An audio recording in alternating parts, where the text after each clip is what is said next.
Welcome to the Shark Tank Season 15 Extravaganza! Woo! That's less dramatic than last year because it doesn't have a pop, but you get it. And some things never change. We're here a year later, and I still don't own any Prosecco glasses, because once again, this is Prosecco, not champagne. Some things never change, y'all.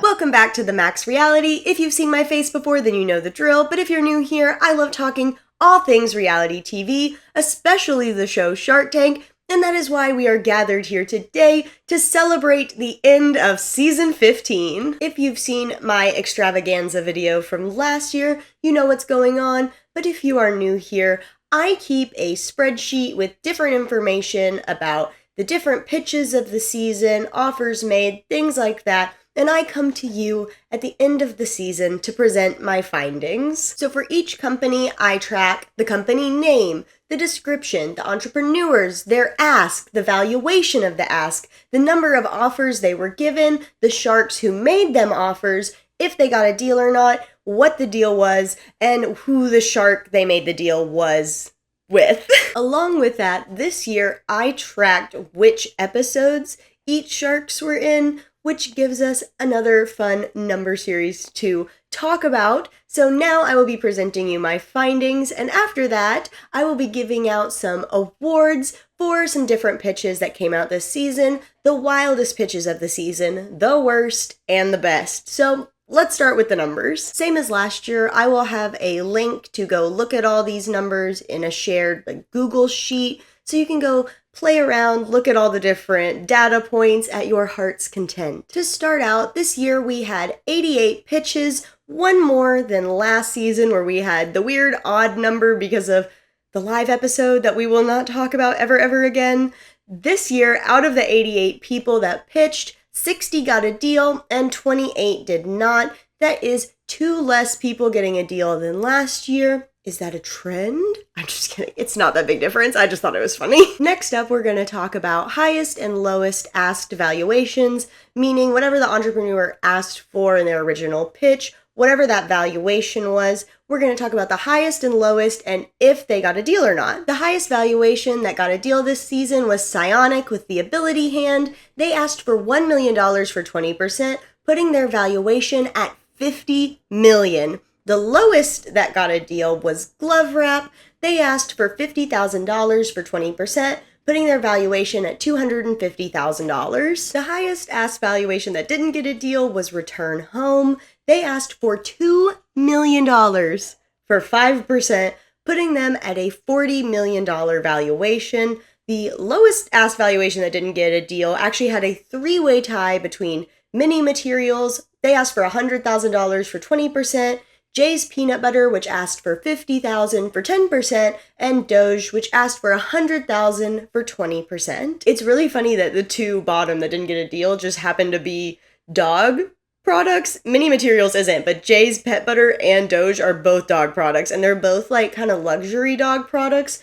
Very interesting point to note. Can y'all even just take a minute to imagine how annoying I am to all my friends and family when I work on this spreadsheet? Can you y'all are willingly watching this. Please, hopefully I thank you if you are. But other people just get subjected to this that are in my life. The company that asked for the most amount of money, we're talking about once again, Return Home, asking for that whopping $2 million. It feels wilder every time I say it. Just an incredible number. And then with the lowest amount of money asked for was $50,000, a very popular ask this season because we had 5 different companies ask for $50,000. It is Snow in Seconds, Jay's Pet Butter, Cup-a-Bug, Funky Mellow, and also once again coming up in this number groupings is Glove Wrap. And to finish off us talking about asks and valuations, our most common ask and common valuations of the season had a tie of $100,000 for 10%, with the valuation being $1 million, and $250,000 for 10%, with the valuation being $2,500,000. The ask for those each had 7, and then when you look at the valuation, you get 8, and as I'm sure you know from being a Shark Tank viewer, different asks can equal the same valuation.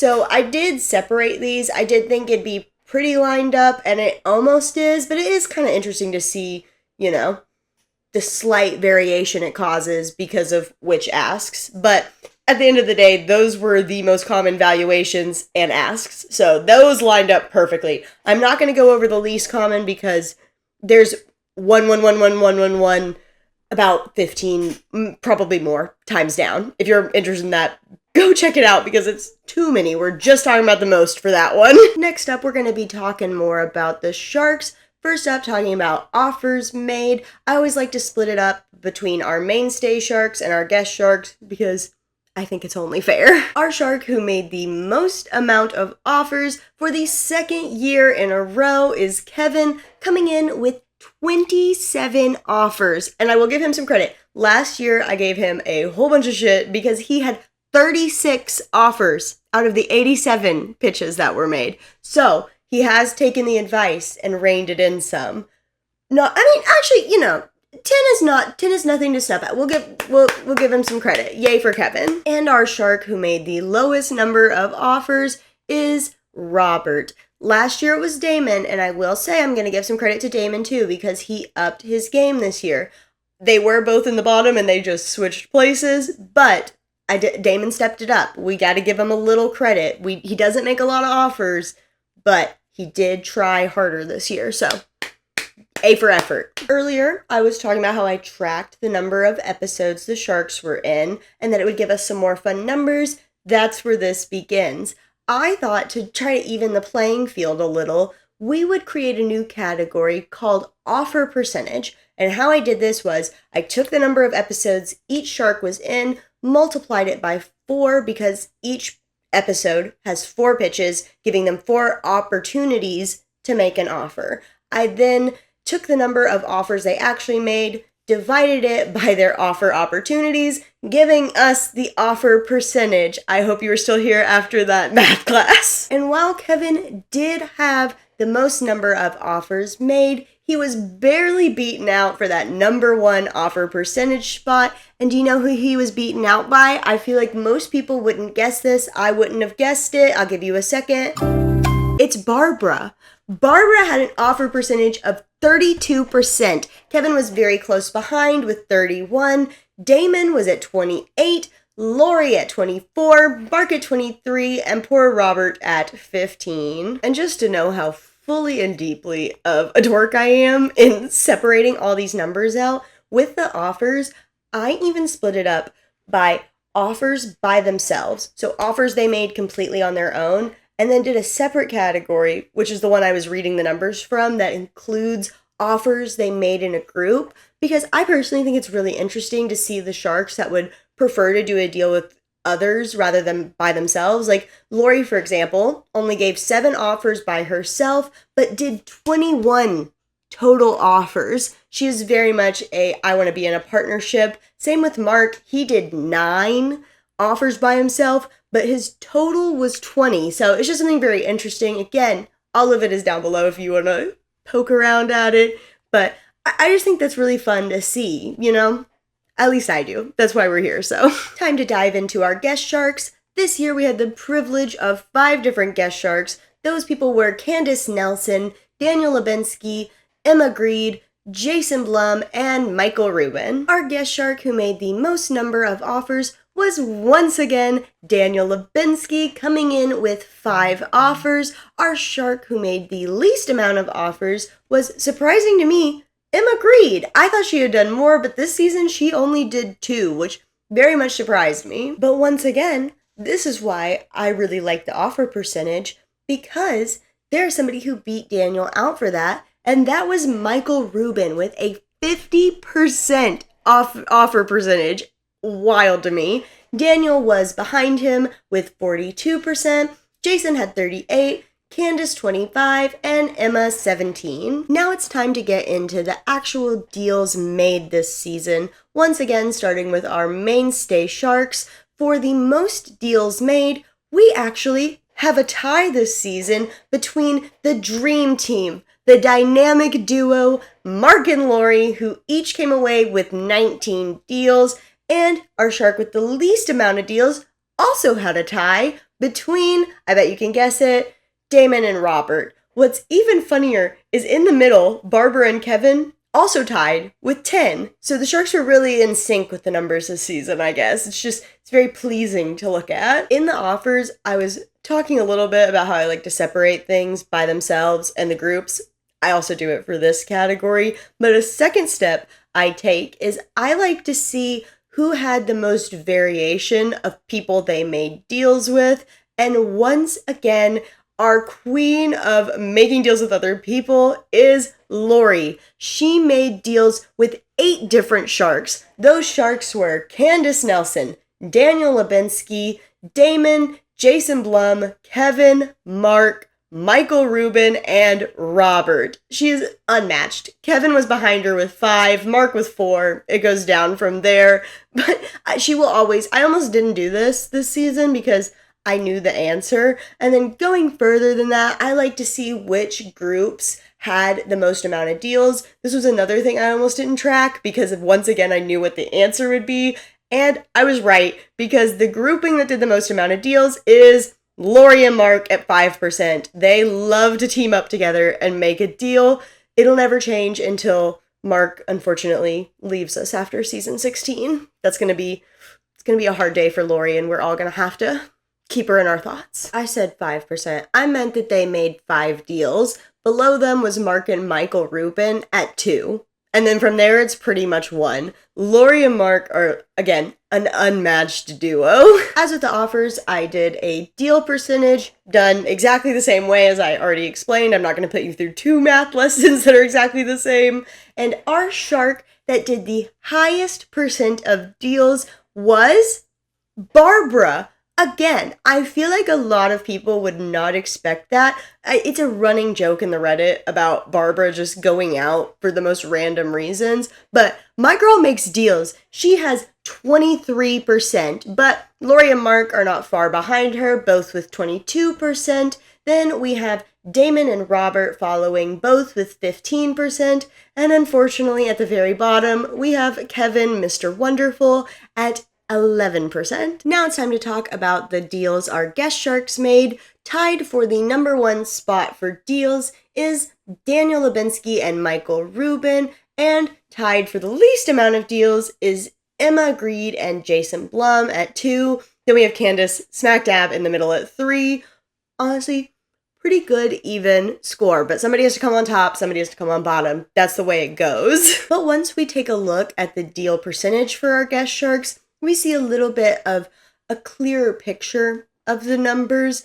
Michael Rubin is in our number 1 spot at 50%, which means he made 100% of the deals that he made offers on. We saw this last year from Kendra Scott, but it's always truly incredible. This man made 4 offers. He got 4 deals. We love to see it. Behind him is Daniel at 33%.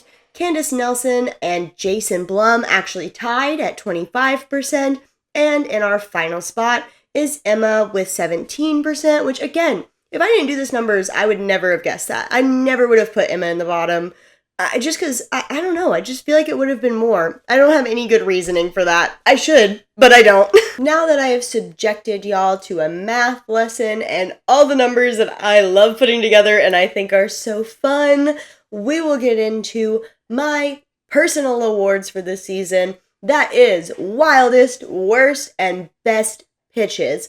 Last year, I did them actual numbered, like I gave them a 1st through 5th. This year, I'm going to be super real with y'all.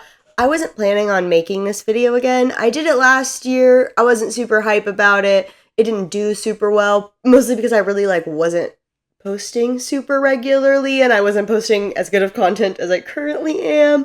So at the last minute, I decided to throw all of this data together. I have spent the last weekend compiling this data from my notes and Blessed Be Shark Tank Recap. That's the blog that I link in my resources document every week when I look through them to double check that I'm hearing the right things. Thanks to them and my notes, I was able to pull this together in a weekend, And last year, I had spent more time planning out the awards. This year, I just had to look through them and remember what I liked. So nobody is getting a 1 through 5. These awards are in no particular order. Let's get into them. Our first category of the night is going to be Wildest Pitches. This year, I have also decided to give each category an honorable mention. Almost made it into the top 5, but couldn't for some reason. And for Wildest, that pitch is gonna be Fishwife. It is an honorable mention because the reason I think is wild, it's because of what I found out after. So really nothing to do with the pitch, but if you saw that video, there was just so much like random drama with that business. And I thought it was so wild, but I didn't feel like it could really count for being in the Wildest Pitches since it was stuff I found after. So it gets that little honorable mention spot. The first company we're going to talk about that made it to our top 5 of Wildest Pitches is a company we have already talked about this video, and that is Return Home. They end up in this category because they asked for $2 million for 5%. Even in the video where I was talking about them, I said multiple times that was just a wild number. Last year, the highest amount of money asked for was $1 million. So they straight up were just like, let's double it. Let's do it. I also have vague memories of just the whole thing with their numbers and their plan for the business just being a wild roller coaster. And that is how they ended up here in this category. Our next up is gonna be Monosuit. This one ends up in our Wildest Pitch category because of the full length song and dance she had at the beginning.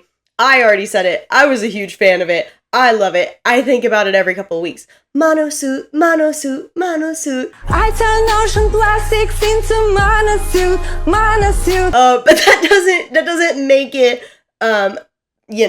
safe from the Wildest Pitch category because it is still wild to come in with a full song and dance about your company. But I don't want to discourage anyone. Wildest doesn't mean bad.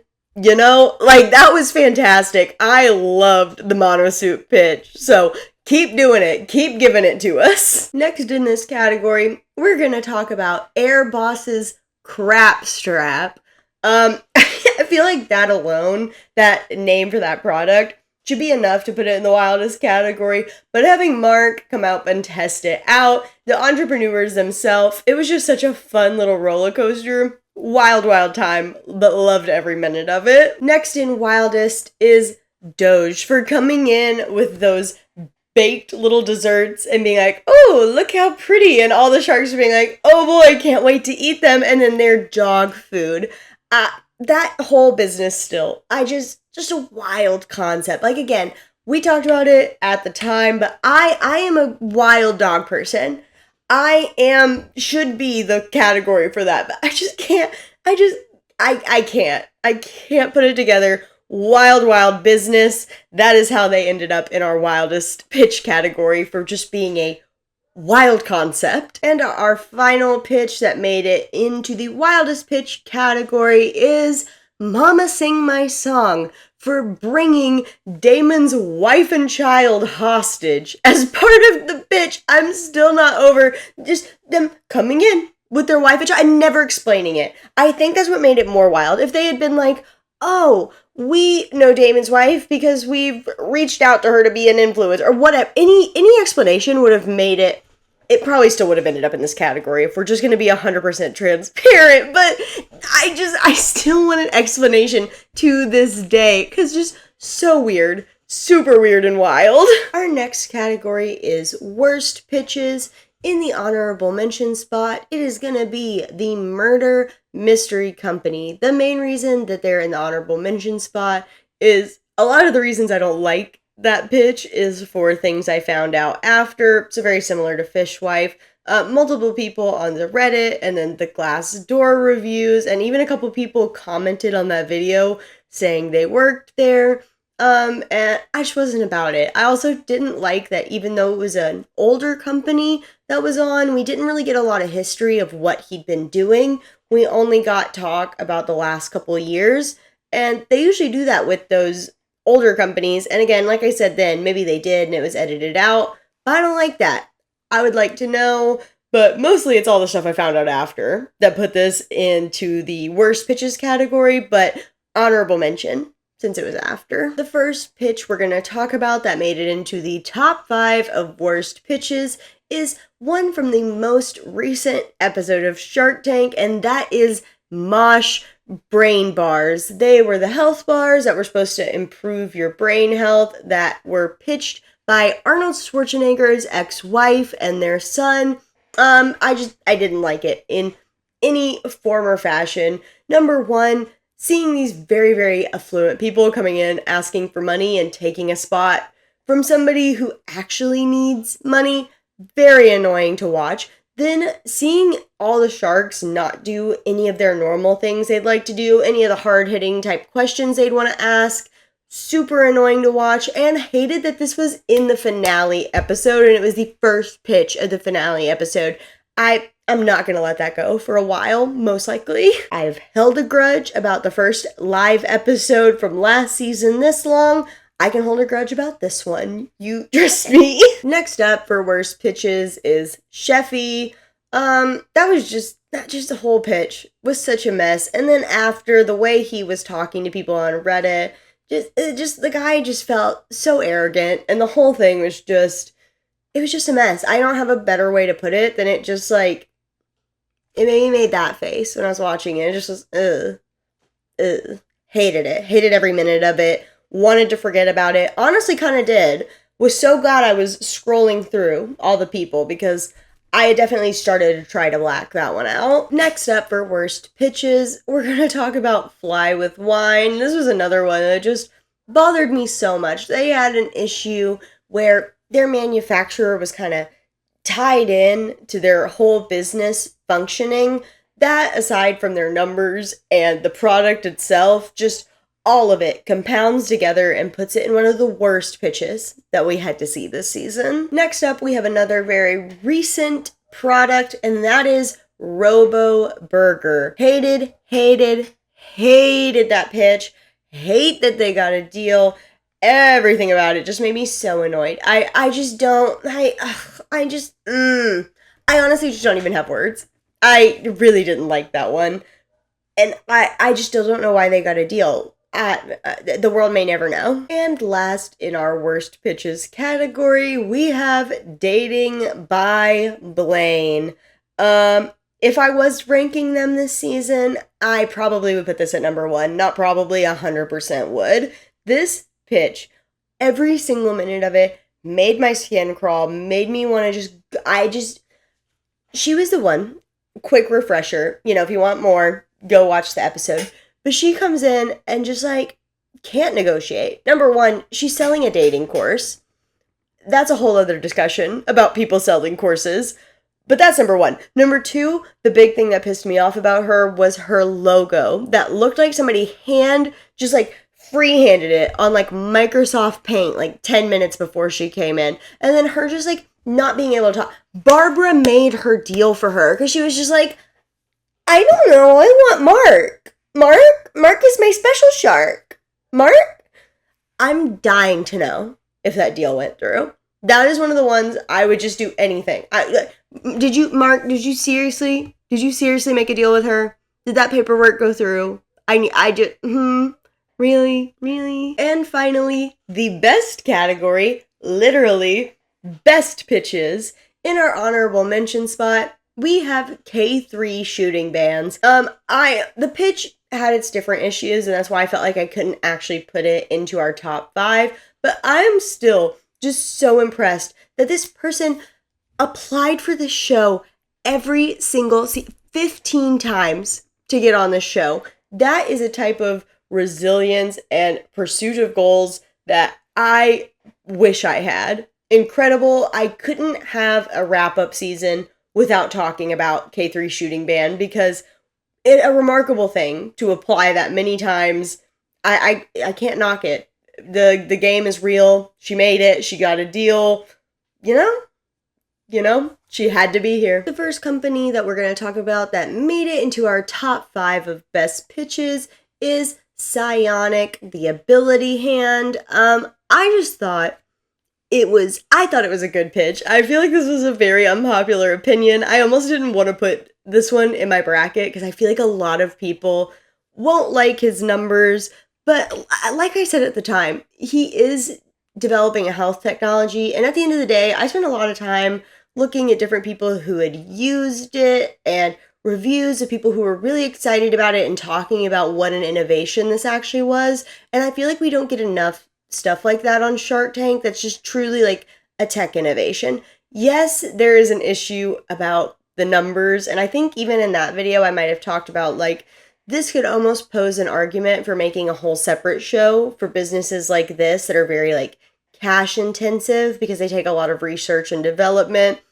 That's definitely a topic for another video, but overall I just was impressed with the technology they've created and how it works, and I wanted to put them in my best pitches, so I get to, because this is my opinion. The next company we're going to talk about for best pitches is Black Paper Party. The three women who were the entrepreneurs for this business, I was just so impressed with all three of them. I thought they did a great job. Their backgrounds were great. I said it in that video and I'll say it again. I hope by Christmas next season or the holiday winter episode, Barbara is talking about these women the same way she talks about her volleyball girls and stuff like that, because they just impressed me so much. I just don't have the words. Watching them was just, it was so good. I love to see women who know what they're talking about. They're about business. They have the background. Just, a great pitch to watch. Next up for best pitches is Glove Wrap, another one where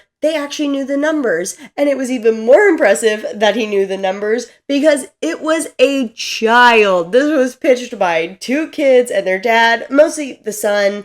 Then there was the daughter Morgan, my namesake, who keeps everybody in line. You know, like I said then, Morgans, that's what we do.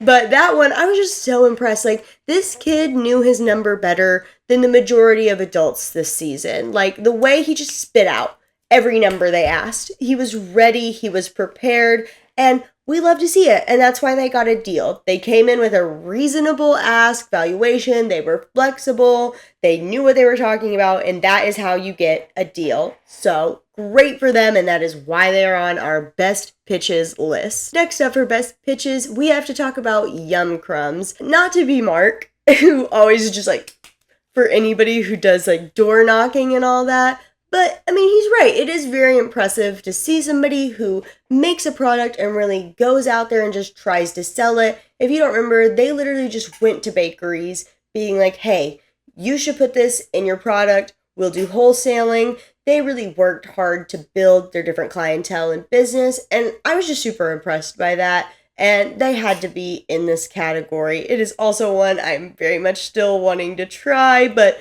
we'll get there when we get there. And last but certainly not least in our best pitches of the season is Cup-a-Bug. I've said it before, I'll say it again.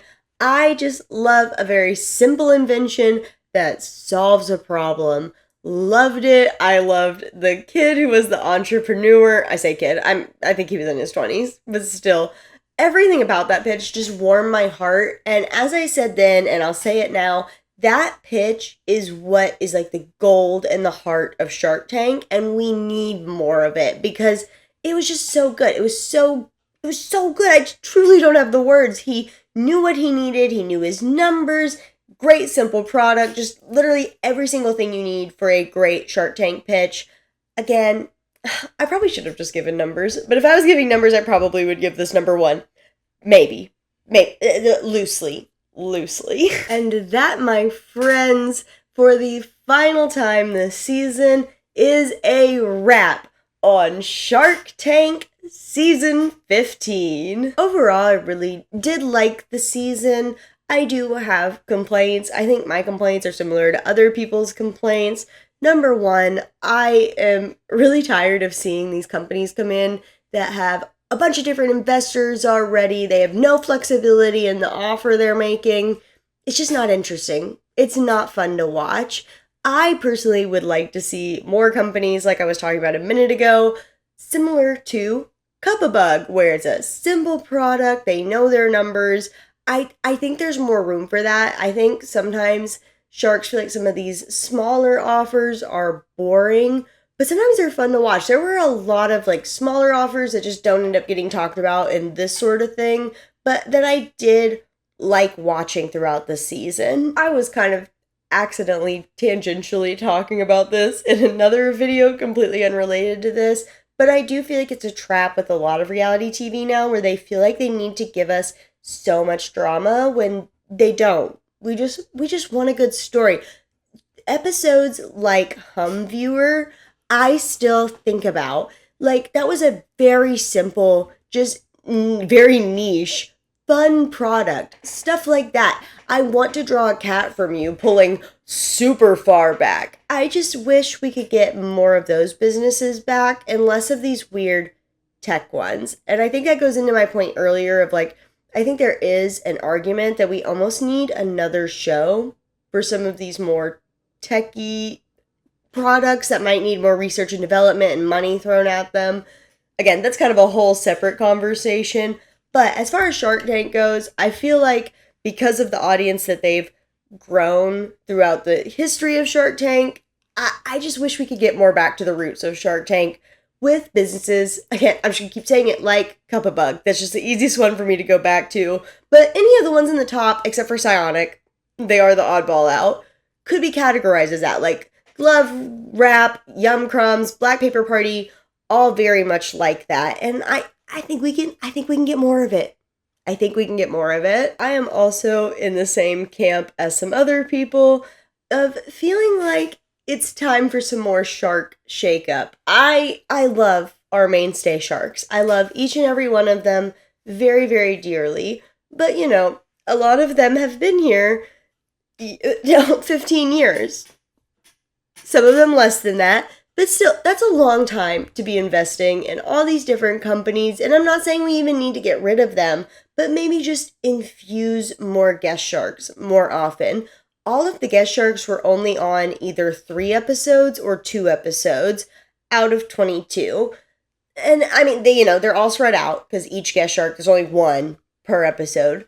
But I personally feel like we could infuse a little more, or do kind of the same effect, add some more sharks into the mainstay rotation. I think there's some people we can promote, and maybe we'll be seeing that next season, because if you've missed the memo, season 16 is going to be Mark's final season filming, so unfortunately, after next season, we're going to have to say goodbye to them, so hopefully, while they're filming, I assume right now, I think they film in the summer, they are starting to work on a plan for that. I am hoping we're going to get more Emma, even though she ended up being in the bottom of a lot of the numbers. I still just feel like we need some shark shakeup overall. It gets a little stale, it gets a little boring, but I mean, I'm not saying, again, we need to get rid of any of them. Honestly, like, what would the show be without Kevin?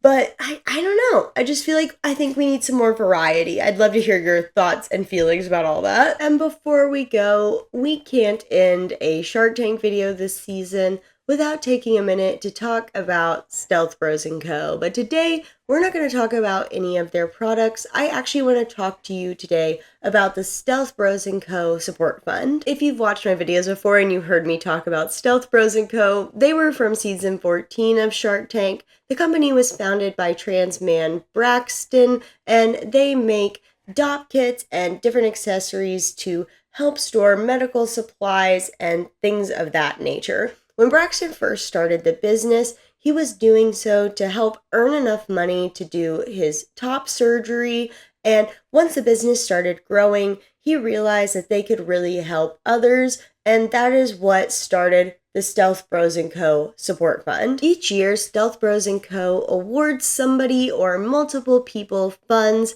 to help with their gender-affirming care. All you have to do to enter is go to their website and fill out the application. From there, Braxton, the founder, actually reads all of the different applications, picks a top 10, and from there, it's a randomized lottery, so you really do have a fair chance as long as you go and try to enter. So I wanted to make sure with our final time talking about Stealth Bros & Co. this season that I talked about this fund. Number one, if you are in need of it, I wanted to let you know about that great resource. Or if you want to support them, you can go and buy products And don't forget to use my code SVCMAX20. But in all seriousness, their support fund that they do is one of the main reasons I love Stealth Bros & Co. That's why they were one of my top pitches of last season. They really walk the walk and talk the talk to support their community, and I just think it's really cool. I love what they do, and I have loved being able to be an ambassador for them and talk about them because the project is great and the founder is great, and it just makes my heart happy to be able to share with you the glory of Stealth Bros & Co. Also, I want to take a minute to remind everybody that I have resources down below. Number one, for the fundraiser that other YouTube creators on here are doing, which is Creators for Palestine. I have that, and then just other general resources linked to help give you information or places to donate when it comes to helping the people who are affected by the genocide currently happening in Palestine. And with that, we finally put a complete close to Shark Tank Season 15. As always, I would love to hear all of your thoughts, feelings, opinions, comments, not only about this episode, but about the whole season in general. What were your favorite pitches, least favorite pitches? Let me know all that and more down below. And until then, I'll see y'all in the next one.